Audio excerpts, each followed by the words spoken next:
flag. That's a flag. Awesome drive, man. Awesome drive. It's nice to close out a race like that. That was awesome. This is the Team Blaney Podcast. Welcome, everyone, to 2023 season episode 5 of the Team Blaney Podcast. My name is Adam Rogers, and alongside me is co-host Steve Mez. As always, this podcast is brought to you by fans for fans. Steve and I have been following the drivers of the Blaney racing family for 2 decades, and then Team Blaney itself launched on social media in 2014. Each weekly episode of the podcast offers an in-depth analysis of Ryan Blaney's latest NASCAR Cup Series race, plus news, notes, and a lineup of special guests throughout the year. This week, we break down the number 12 team's run in the Pala Casino 400 at Auto Club Speedway in Fontana, California. Steve, welcome back to episode 5 of the podcast. And I know I kind of feel like we should be bundled up in some winter coats and galoshes and some other stuff to give a recap of this race weekend at Auto Club Speedway, because, man, it was a deluge of rain for most of the weekend. And then we saw some snowy mountaintops and some snowy scenes in Southern California, something I thought I would never see. But here we are. It's there's a 50-50 chance every time Ryan does an Xfinity broadcast that there's going to be bad weather. He ends up doing rain delays and snow delays and having to do a broadcast after he raced on Sunday. So, look out, Vegas. The second snow delay. And yeah, you bring up Vegas because last year, the spring race at Las Vegas, there was snow. And it just seems like, I know there's jokes on Twitter and some other places, but it just seems like if you need some precipitation in your area, you need to bid for a NASCAR race, because somehow the series manages it to bring it almost everywhere they go. It's insane. They got like inches of rain out there in California, and they needed it. The actual invocation, the guy mentioned it during the invocation, that they were thankful for it, and so it was just one of those things. Like, hopefully there's not as much of it in the next couple weeks, especially when they come back to the East. We know that pretty much Vegas and Phoenix should be pretty good the next 2 weeks. And then when they come back east, hopefully it's sunny and 75, so Adam can go see some racing. That would be fantastic. So this is the last race. I mean, if you don't know this already, it's been all over the news for the last almost 2 years. Last race on the 2-mile configuration of this racetrack. Tons of rumors out there and different, news reports. They sold, majority of the property for almost $500 million. That report came out from Adam Stern in the Sports Business Journal. The track president was doing interviews over the weekend who sounded a lot more optimistic and saying, we hope to get our plans out there later this year or as soon as possible, saying this facility that they're going to build is going to be the most high tech and innovative, NASCAR facility that's ever been built. Then there's other, podcasts and other people talking about it, acting like, there's a chance we never go back to Fontana, California again. So I don't know what to believe. All I do know is that both races, they both had to be run on Sunday with the Xfinity race getting postponed. Man, the racing I thought was good across the board, and it's sad to see it go, though I know, 10 years ago, nobody was excited to go out to California. But within the last 4 or 5 years, man, the racing's been so good, and it's sad to see it go. But I just hope something comes back there in the future. The money part of it is a huge part. When you find out that somebody bought not all of it, just part of it, a good part of it, for over $500 million. Well, you can turn around and take $100 million of that and build something new pretty well and pretty easily, and probably a pretty nice looking track, I'm sure. So reinvesting in the money is probably a good thing at this point, because it's there now to do something with. I'm sure they're not going to pocket all of it. I'm sure that if they want to race there and continue to race there, that in 3 years from now, or however long it takes, they'll have a short track somewhere with that property that they kept. I wonder if you bought that property knowing that they're going to build something new around it, that you'd almost buy it knowing that, and you'd buy it knowing that you want to do something that would partner with it in some way, whether it's food places or shopping or something, so that once it is built, you'll be able to make money off of it too.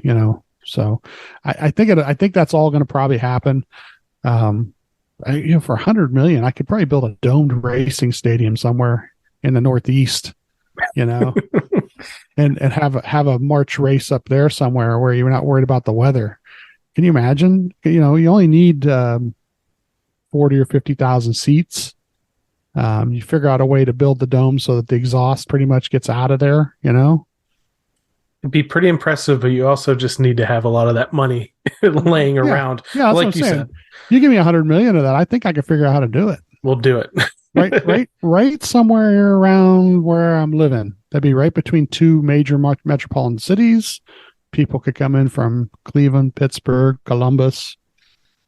I think that'd be pretty cool. That sounds good. So if anybody's listening and they have are interested in an investment like this, just you're saying just $100 million. So I think for within 100, I think we can do it. Yeah. So contact Steve. You can find him on Twitter and at Mez12. And let's see if we can get this project done. Yeah, get it off the ground. So I think that's enough. We'll see. RIP Fontana, but let's talk about this last race out there on that 2 mile. And there's plenty to talk about, because honestly, this is a great weekend for you because practice and qualifying ends up canceled.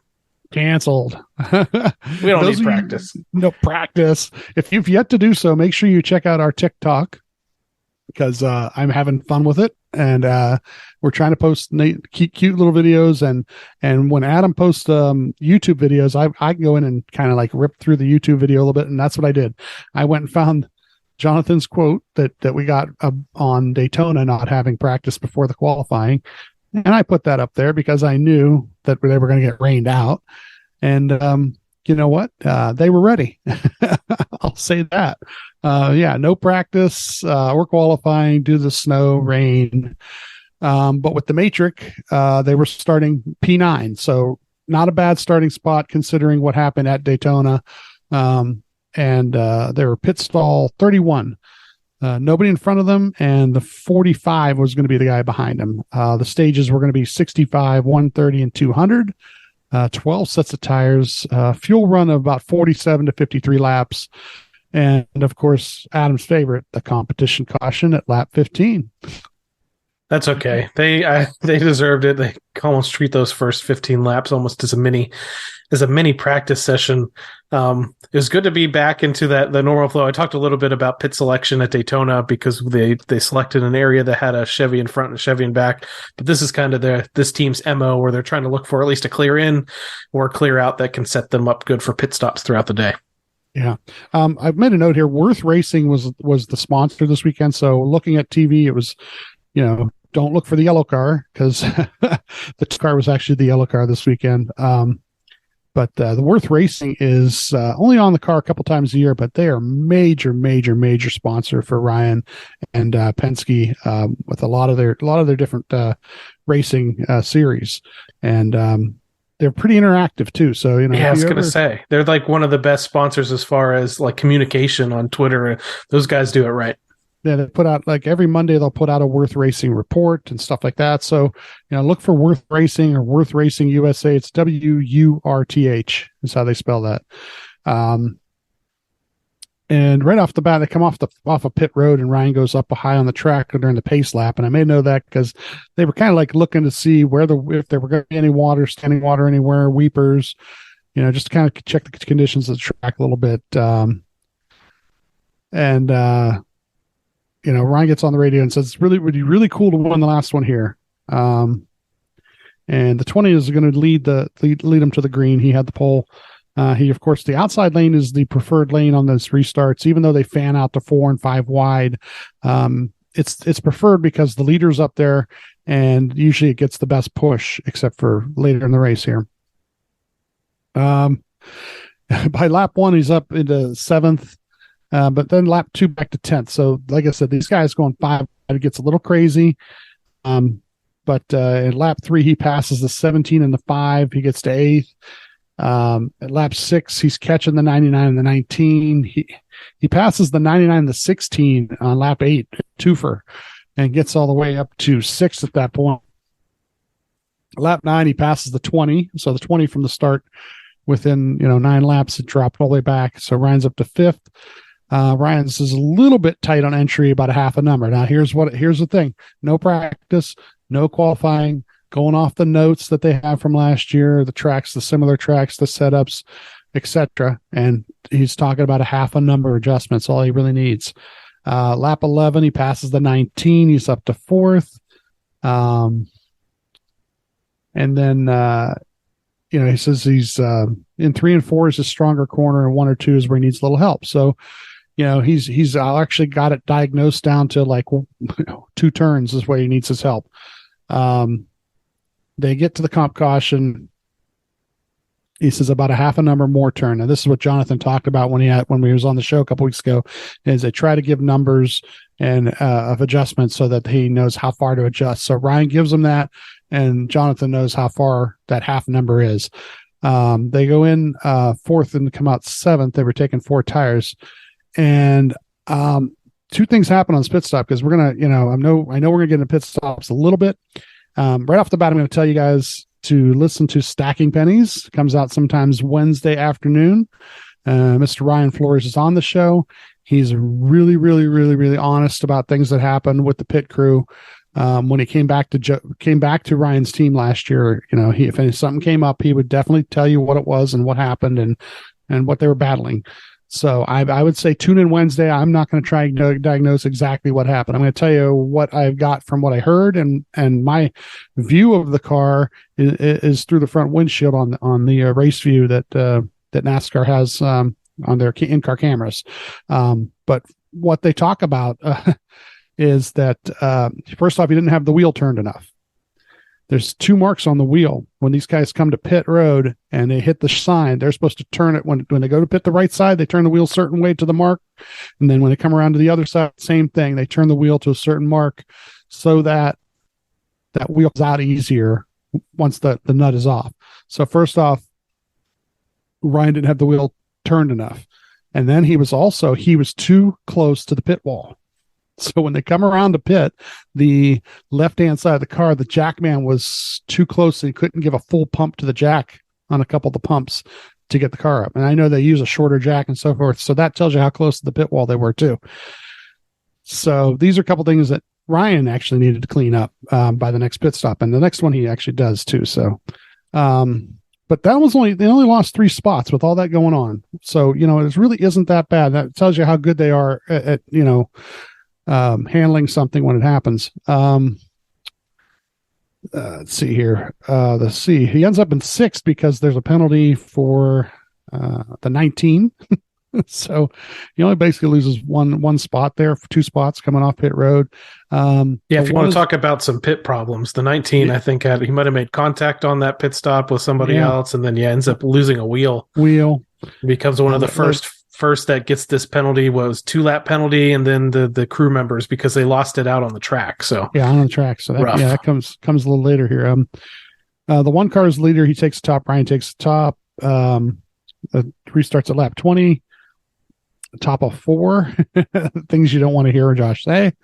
But he's up to P3. He's in the 48 and the 8 at lap 21. He settles into 4th. Lap 24, he's in 4th. He's chasing the 48 car. Passes a lap later, passes the 48 up to 3rd. And at lap 27, he's catching the 1 and the 22 in front of him. At lap 29, he actually passes the 1, and he's behind the 22. And at lap 30, he passes the 22. So we're up to 1st. Josh is giving distances to the cars behind him, so he knows what lines and he asks them what lines they're running. He tells Jonathan he's a little freer than he'd want to be now. At lap 35, they're about 1 second lead on the 22.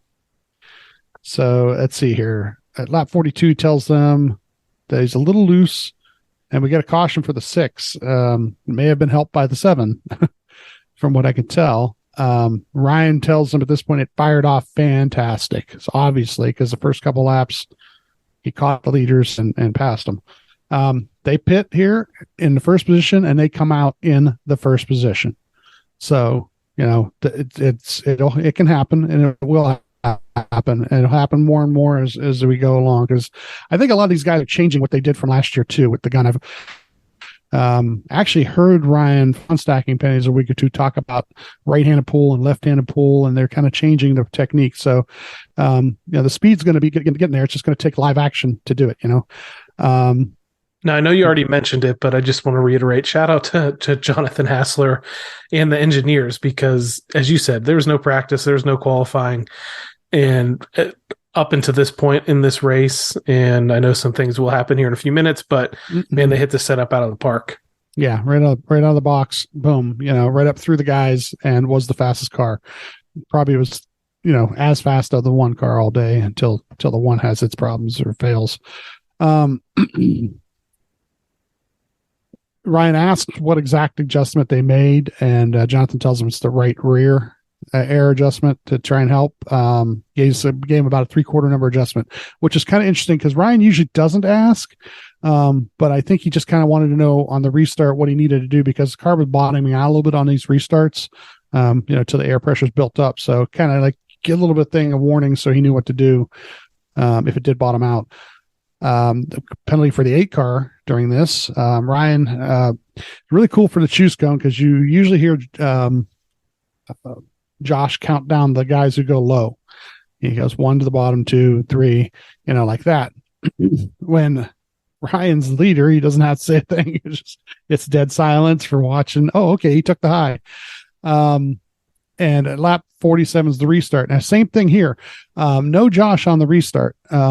When Ryan is in line, he will say, green flag checking up, or, a little bit of a checkup or whatever. He will tell him that stuff from wherever he is in line, because you can only see a car in front of you and a car behind you, and you can't see what happens, and this will come later. But so it's really weird because there's no Josh on the restart. You're the leader whenever you want to go, get to the restart zone, and they're bigger restart zones this year too. So I have a note here that 22 was no help, and I don't know if Joey did line up behind him for this restart, and on this track there is a little bit of drafting and definitely a little bit of pushing in the first couple laps till they spread out. And the 1 car and the 9 car were the cars lined up below Ryan, and they hooked up and they did it together, and the next thing you know, Ryan's running behind the two of them. So Joey actually fades a little bit as the laps go too. So I don't know if he was just having problems or him and Ryan just couldn't get it timed up right. So at lap 51, Ryan ends up back to about 5th, and the 22 falls to 8th. But by lap 58, he's closing on. He closes up to almost the 99 car. He's in second place at this point. He passes the 99 on lap 62 and gets to second. And then the 1 wins the stage a couple laps later. But Ryan was actually closing on him too in the closing laps of the stage. He got from like a half second to almost like 2/10. But Ryan finishes second, and we get some early stage points in the second race of the year. And we've led laps now in both races. I forgot to mention during last week's recap, he led a lap last week, and this week he leads was it 15 or 19 laps? Yeah. So, valuable stage points here, because I don't think he got any stage points at Daytona, and these are just going to prove to be very valuable in the run that they have today. Yeah. So Brian says we need a little more to lean on in 3 and 4. And this first, this is the pit stop they do show on TV. The hose gets caught under the right front of the car. And this happens. I've seen other teams do this. So that's the thing. Like I said, Stacking Pennies comes out Wednesday. I don't want to, this one, at least they showed on TV so you could actually see it too. Yeah. When I'm watching in-car, I'm trying to count a couple seconds to see how long it's taking. And the in-car is just that. You get a little bit of peripheral vision each direction. You can see the side post there, the A post, but you really can't see beyond it. So you can't see what's going on down below. You can see the guys run across the front of the car. You can see them go on the other side. Same thing. But, really from there, you can't tell. So that, at least TV showed that one. Once again, though, TV only shows you the bad ones. Does TV ever show you that the other, like 30 other cars had a good stop, or 22 cars had a good stop? Where the truth is probably more than half of them had a bad stop. It's very rare that, every stop is perfect. So, It's unfortunate. And I mean, most of the issues that happened last year happened early in the year. Just a reminder out there that, the pit crew that they're starting with this year is very different from the pit crew they started with in 2022. So if folks are asking, why didn't they make changes or why don't they do this or that? The truth is they did make changes. The right front changer Flores came over from the 2 car. They changed the jackman is different than it used to be. The tire carrier is different than it used to be. So they have made changes over at Penske. I think it's way too early to already be calling for changes, but we'll both tell you straight up, you can't win races with mistakes like this. You can't win championships with mistakes like this. But the two of us have we don't make the calls. Steve's just going to give you his best, view and best information that he has on what happened. And that's pretty much where we have to leave it.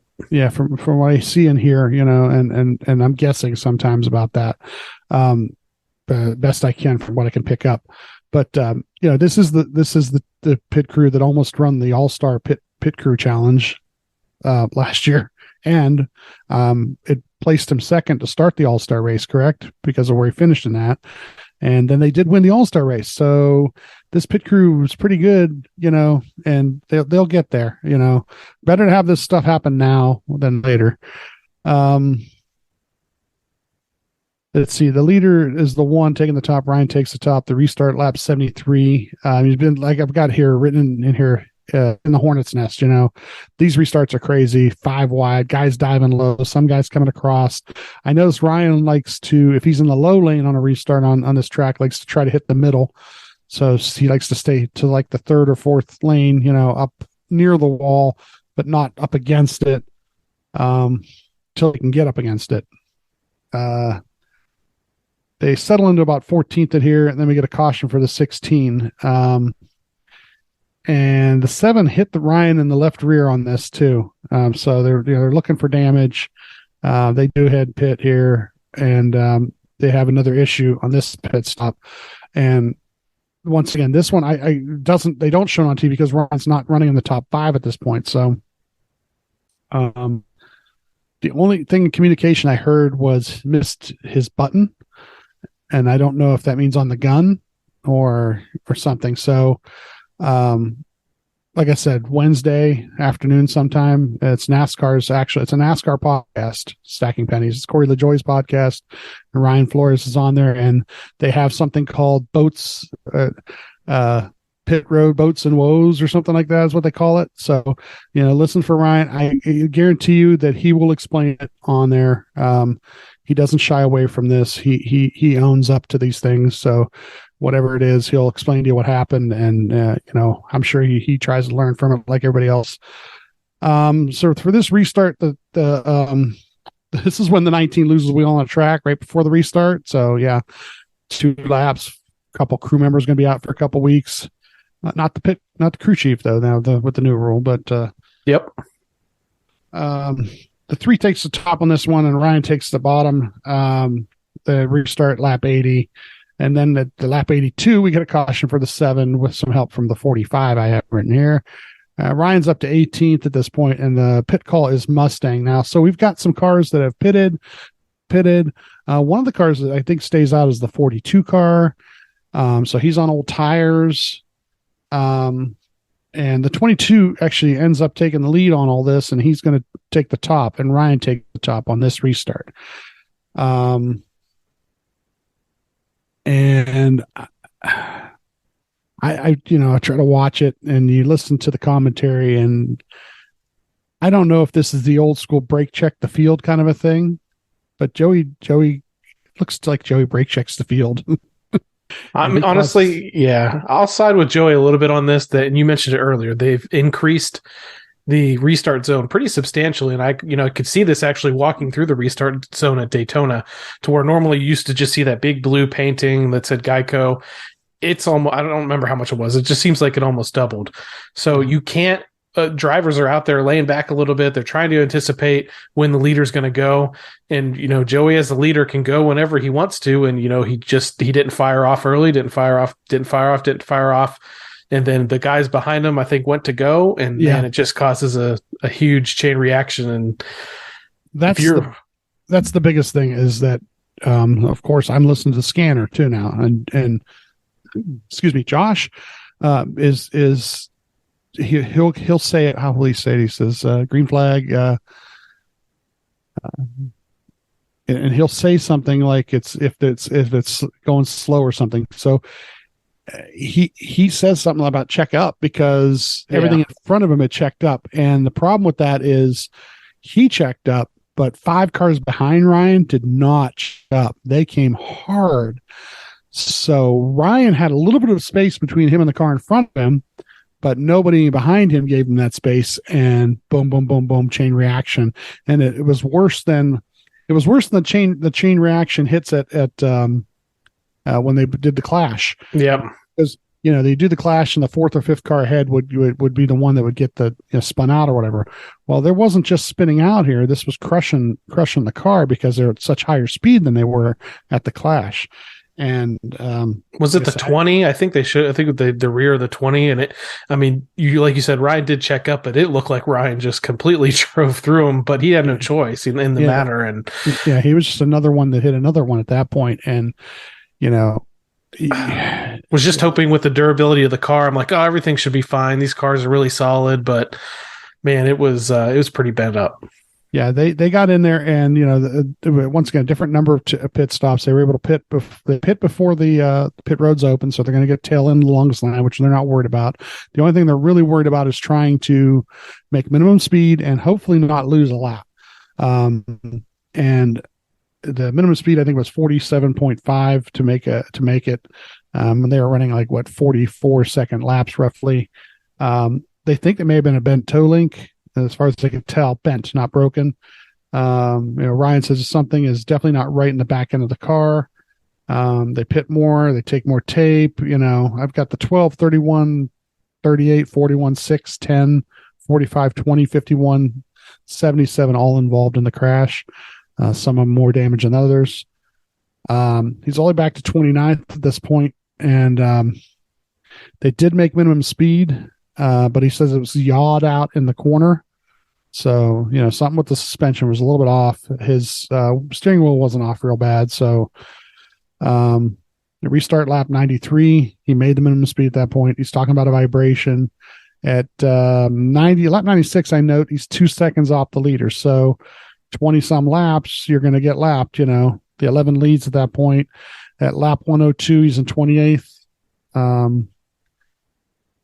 And at lap 105, the leader's coming here. And like I said, he's 2.5 seconds slower at the leader. And we're being conscientious now too, not to get in the way of the race.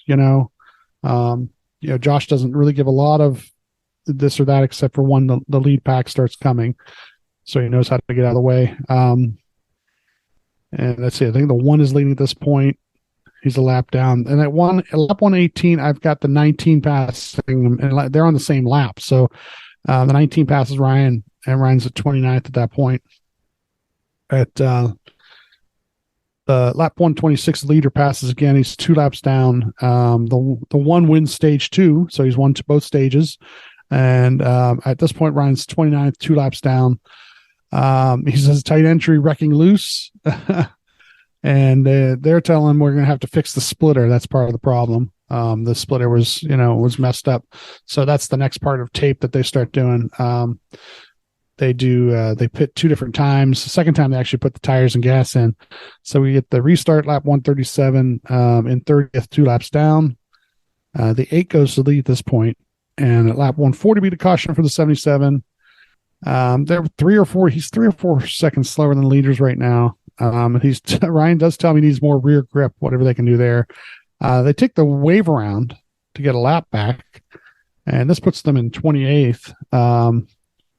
He's racing with the lucky dog, the 2 car at this point. The 2 car had issues, and they were hoping for a quick caution here, but lap 140, he passes the 2. He's up to 27th. He's now the lucky dog he would be if something happened. The 1 car leading. But lap 149, like I say, point out here, he's about 2 seconds still off the leader lap times. Leader's running a 41.7, Ryan's a 43.9. I mean, it's just too much damage. At lap 163, the leader passes, and so he's 27th, 2 down now. And then we start out green flag cycle at this point, lap 166.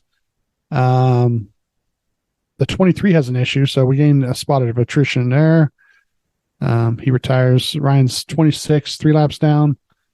At lap 180, the 8 takes the lead back on this pit cycle. So he gets to the lead on the pit cycle. Lap 189, he passes Ryan again. So Ryan's 4 down, but in 26th. And like I said, Josh at this point tells Ryan, he's telling him when the lead pack is coming, where they're coming, and what lanes they're running, so that Ryan basically he just gets out of the way, he goes low and stays out of the way. So the 8 does end up winning here. Johnson says, "Hey, we'll be better next week for sure. We're going to rebound." And 26th, 4 down, but 26th, that for what had happened compared to some of the other guys' problems with that crash, at least they didn't crash out. Once again, they fixed what they can get laps out of it. Very frustrating, I'm sure, but eyes forward. I think that's something that Jonathan will say a lot during, he usually says it at the beginning of a race, so keep your eyes forward. Let's work on what's in front of us. And let's hurry up and put this behind us, Adam.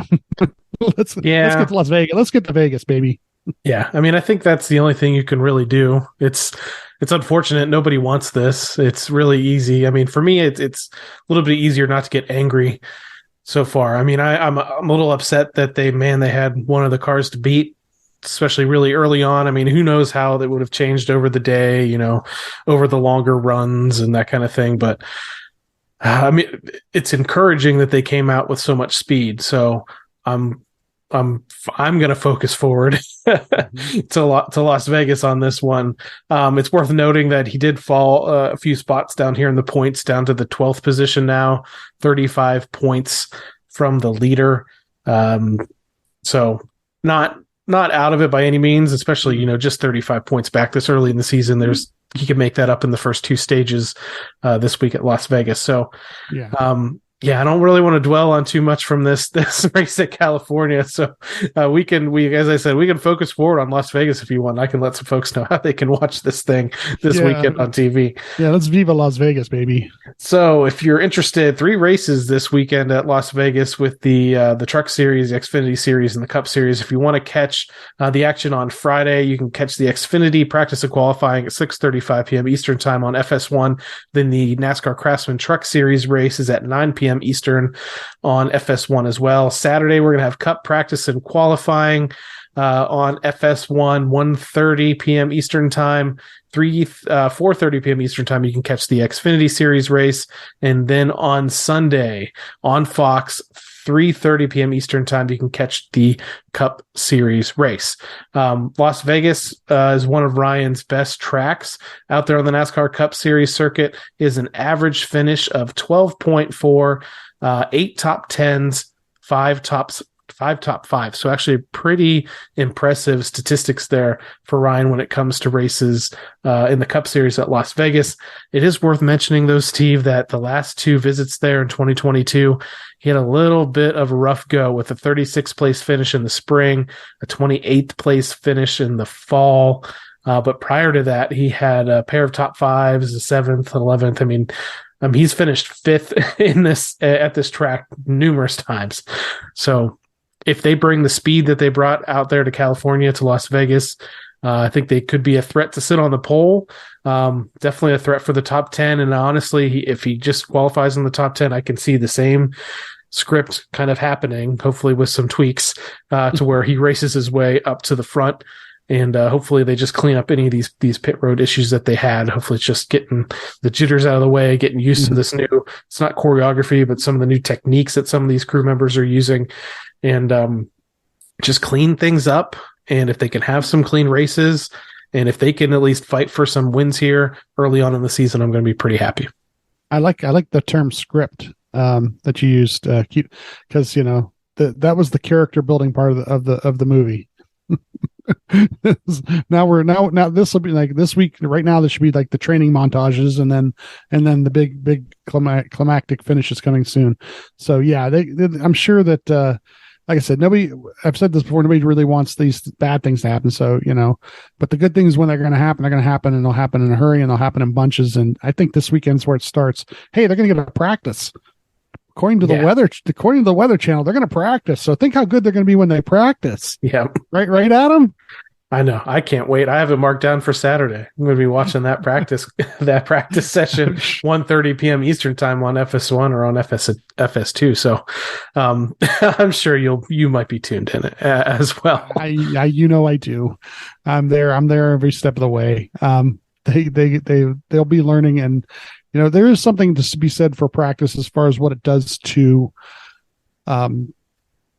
helping the car, but then it tightens the field too a lot of times. So some of the guys who like this past weekend had a good guess at the setup, like let's say the 7 car, the 7 car having no practice probably benefited them. They hit on the setup, and they were a top 10 car a good portion of the day. Now when you get practice, all of a sudden some of the teams that missed the setup have that 20 minutes to half an hour to figure it out, and they hurry up and they change it. The 12 team last year was infamous for this. They could go out and make a run early in a practice, and then you wouldn't hear from them. They'd run all the laps. Yep. Or if they came in right away, then they must have missed something, and they hurried up and they fixed it. Whatever adjustability they built into the car, they hurried up and they changed it and got it to where it needed to be. So, this week, hopefully the same thing happens. Hopefully they don't need any adjustability. Hopefully they go out and run those great laps, those 5 and 10 lap averages that you like to see, that that they're dialed in, and then put out that lap, get the pole, stink up the show. I'm waiting for that stink up the show moment where they just lead all the laps, win all the stages. We can do that this weekend. That'd be great. Yeah, and Ryan started 4th in the fall race at Las Vegas last year. Worth noting that he did lead 39 laps in that race, but did end up falling to a 28th place finish. Again, 5 top 5s, 8 top 10s, average finish of 12th. I think this is a perfect weekend for this 12 team to go ahead and rebound as they head to Las Vegas Motor Speedway. Again, if you want to catch the action in the Cup Series, 3:30 p.m. Eastern time on Fox. So, some exciting news about the Team Blaney NASCAR Fantasy Live League, and is the fact that I kept to my promise. We are 2 weeks into the 2023 season. I booted out about 24 people out of the 100 spots, which I think is pretty impressive that we had about 75 folks participating and setting lineups so far this year. That was great to see that participation. So, but as of this recording, just a few hours after I kicked out some of those folks that hadn't participated, now we only have 18 spots remaining. If you want to join in the fun in the Team Blaney NASCAR Fantasy Live League, some people have asked, like, oh, do you win prizes? Is this for money? Is it whatever? This is just fun, just to have some competition among Blaney fans here. Steve and I have competition amongst ourselves. If you guys want to, put a target on our backs and try to beat us every week and gloat about it on social media, that's fine too. We all just like to have some fun with this. Clyde's Chicken Pit Racing, as I said, is a ghost. We don't really know that they exist, but they do set a lineup every week, and they've won the overall season championship twice. So we really want to meet Clyde one of these days. So say hi if you're ever at the track, or if you're finally listening to this, and you can give us a shout on social media, because we want to congratulate you. But again, 18 spots open. Plenty of time to catch up as far as points goes, because there are weeks like I think for you this past week where you don't necessarily have a stellar week. There's weeks like for me where this week I actually had a pretty good week, and I didn't really even know it, because I thought I had Kyle Larson in my lineup, and I thought that was just going to tank everything. So I just assumed that I had a bad week, but I actually ended up things doing pretty well. So I'm going to go through my starters for this race this past week at Auto Club Speedway, and I'll let you talk a little bit about your team. We'll talk about where we finished, and then we'll give people a recap or an update on the standings. So my starters for this week: Alex Bowman, Ross Chastain, Joey Logano, Kyle Larson, Kyle Busch, and then I had Ryan in the garage. I decided that even though Larson went out almost immediately with some electrical issues, in the way Ryan's race kind of panned out, once they kind of got into the second stage there, I decided just to leave Ryan in the garage. I didn't want to waste, I like keeping my Ryan picks. I know the Larson pick is also pretty valuable throughout the year, but I left Ryan in the garage. So for my featured matchups, I picked AJ Allmendinger over Stenhouse. That was wrong. I picked Eric Jones over Austin Dillon. That was wrong. I picked Alex Bowman over Tyler Reddick. That was correct. And I picked Kyle Larson over Chase Elliott. That was wrong. So unlike last week, I only got one of my featured matchups right. So I really had to lean in heavily to the points that I got from my starters. So what did your team look like? Let's start off with the picks that you're talking about there. Over 4. So that tells you anything there. That's a 10 apiece. So that's 40 points I lost. I did have Ryan in. I was thinking, I'm just going to start him every week, use up the 10 usages, and then I'll have to get creative later. Interesting. I'm thinking, I don't know. I'm thinking that. Are you thinking that, or is the collective thinking that? I'm thinking that. Okay. The collective might not agree. It might not. Joey, I had Bubba Wallace, Denny Hamlin, Harvick, and then Truex in the garage. So even if I swap out Truex, that would only been 6 extra points. But I saw Bubba. This is a track like Michigan, and that's what I kind of saw. That's why I had Bubba and I had Harvick there, because I was thinking, you know what, this is similar to Michigan, and they ran so well at Michigan last year. Well, Bubba had a good car. He just ended up overheating. And I think it might have been an issue with a lot of this debris that kind of was out on the track. And you even saw that in the Xfinity race with the winner, John Hunter Nemechek's car just overflowing with water at the end of that race. So Bubba had a good car. I think he raced up into the top 5 early in the race, but you had a good theory there on who to pick. Yeah. So I mean, but once again, the best, those things, the best laid plans just didn't work out. And on to Vegas. So let's take a look at the top 10 in points earned in the Team Blaney NASCAR Fantasy Live League for the race at Auto Club Speedway. Worth mentioning that I finished 1 point out of 10th here in a tie for the 12th position alongside Van's 12 with 199 points. But the tie for the 10th position goes to Panda Manda. Panda Amanda, something like that. And Blaney or Bust with 200 points each. In 9th, we have Joe Lopez 1 with 205. In 8th, we have Hilton's Heroes 209. 7th, we have TJH3 with 210 points. 6th, Factory of Sadness, another strong team from last year in the 6th position, 211 points. Man, this is real tight up here all the way to 5th with Blaring Idiots with 212. In 4th, we have Bulldog 0277 with 219 points. In 3rd, Dusty Hawk 30 with 222. In 2nd, Steel Lion 232 points. And 1st in points earned for the race at Auto Club Speedway, we have the Nutty Gamer 246 points. Steve, you finished in the 51st position in points earned. Wow. Mez 12, 150 points. You were tied with Angie 12 in the 51st position. And just 2 points behind our friend Joe Bro there, who earned 152 in the 50th position. Yeah. So that was the top 10 in points earned there. Let's take a look at the overall league standings. In the 10th position, we have Blaniacal, 354 points. 9th, Blaring Idiots, 360. 8th, Data Nerd for the win, 361. 7, Hilton's Heroes, 373. 6, Dusty Hawk, 30, 375. 5th, Vans 12, 377. 4th, Joe Lopez, 1, 393. 3rd, Bulldog, 0277, 398. In 2nd, the Nutty Gamer, 412. And rounding out and leading the way in the 1st position, Steel Lion, 424 points. This just shows how things can change in a week. I vaulted up the standings into the 12th position with 347 points. So not doing too bad. And you've actually fallen now. I think you're in the top 10. You were top 5, I think, right? Yeah. Last week. So 5th to 22nd for Mez 12 there, 329 points. But you really aren't that far away from me. Less than 20 points there. Yeah. So that's where we're sitting at in the overall league standings. Now, I mentioned the fact that this was one of Ryan Blaney's best tracks statistically, though didn't do so well finish-wise in the 2 races with the next-gen car, but he did lead almost 40 laps there in the fall. I think you've already said, though, you're going to start Ryan Blaney in your lineup, and hopefully, or you plan to do that over the next 9 races here. Yeah. So Ryan's in your lineup. Who else are you looking at for Vegas?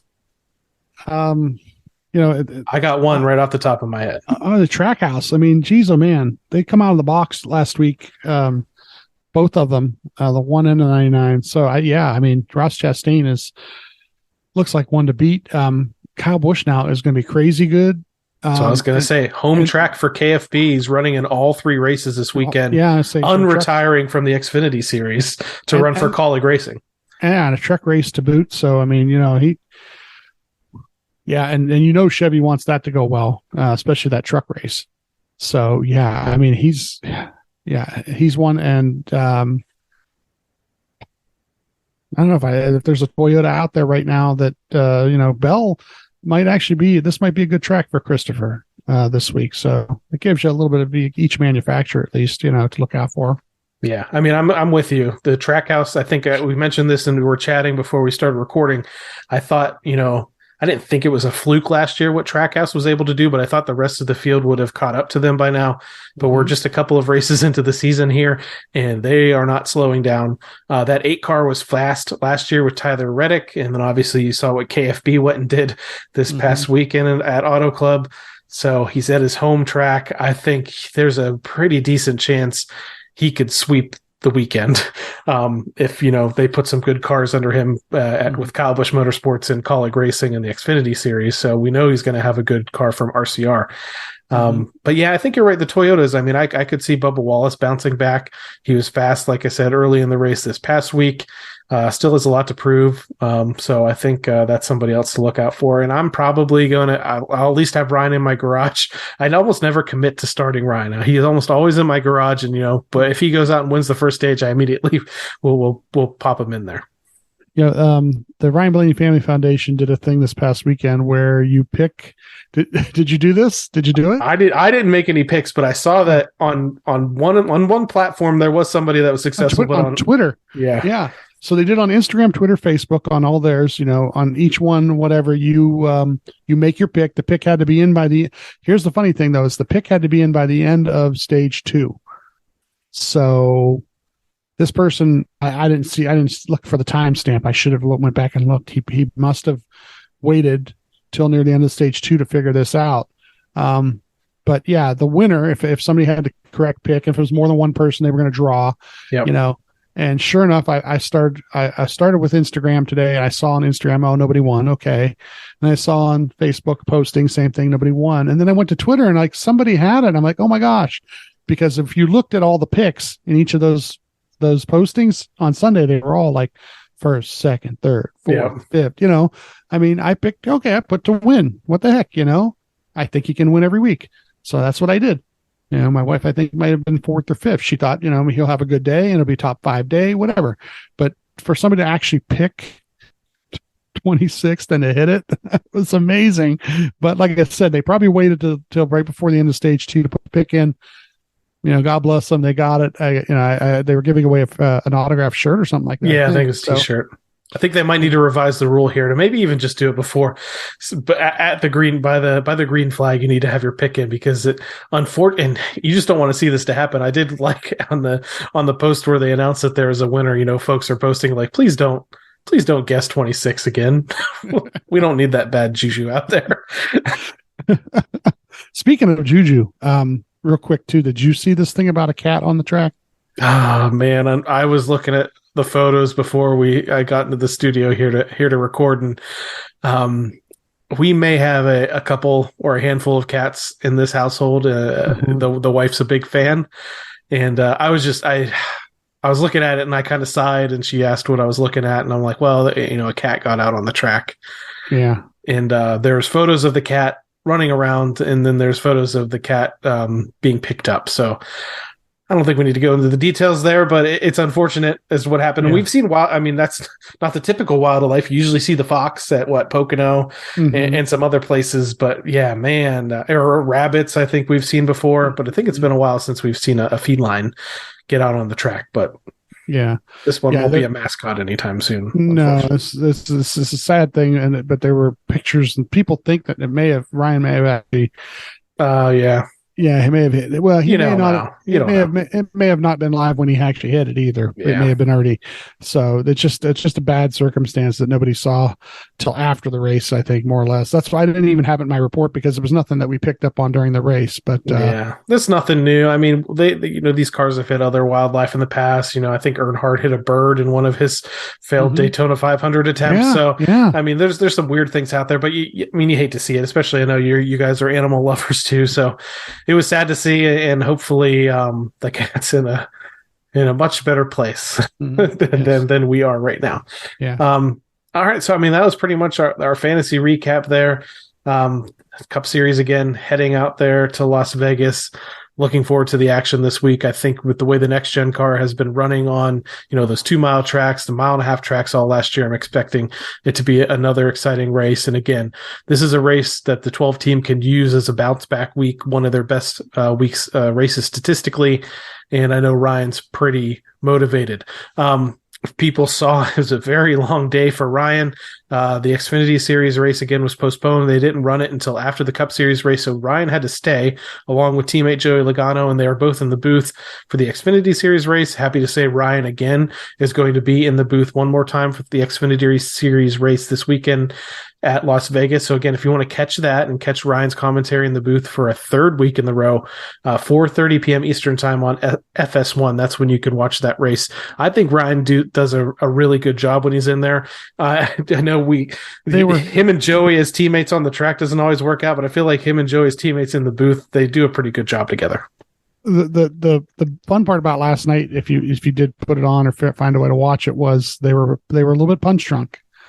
They were a little bit, they were a little bit tired and worn out, and they were giggling and laughing and having a good time. And that's what made it kind of fun to watch too. Is like, they did the thing with the promo where they put the promo up for Vegas, and there's 5 faces and Ryan's not one of them, but Joe again, is, Yep. And then he makes a comment, and then they go back to the studio, and they've got the nothing but Ryan all over the studio, including that big Larry McReynolds was holding that big head of his. It's like, where the heck did they find that at?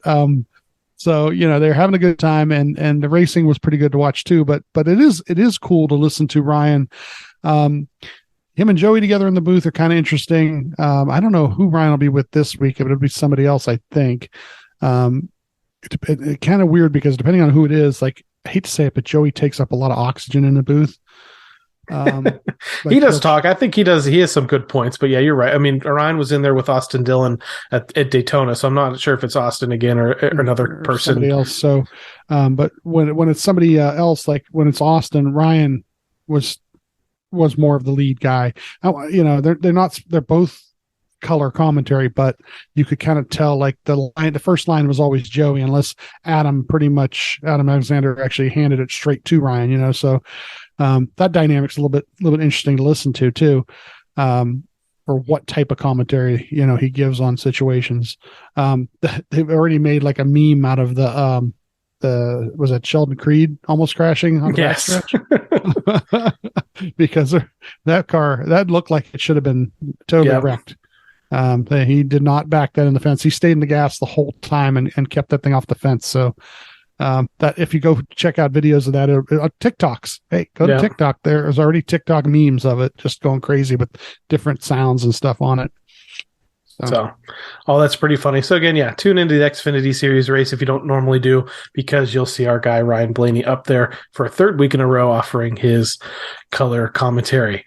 So I just want to thank everybody once again for tuning into this episode of the Team Blaney podcast. If you'd like to learn more about myself or co-host Steve, just listen to our very first episode that explores our Blaney racing fandom. You can interact with us on Facebook and Twitter at Team Blaney, on Instagram at team.blaney, and the same with the aforementioned TikTok account that we have now, team.blaney.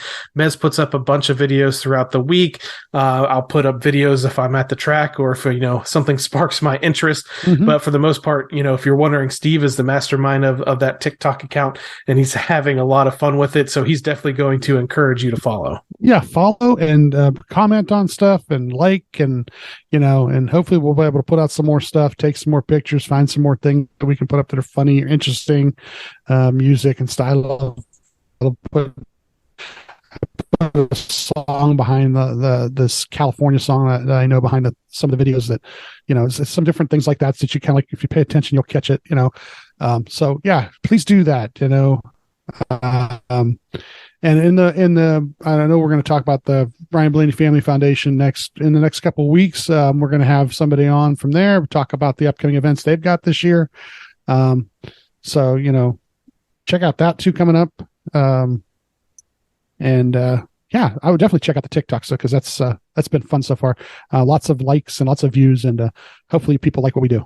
Absolutely. And like you said, we'd like to encourage you to support the Ryan Blaney Family Foundation. Established in 2018, this organization supports causes like the Alzheimer's Association and UPMC Sports Medicine through fundraisers, events, and membership in the Blaney Bunch fan club.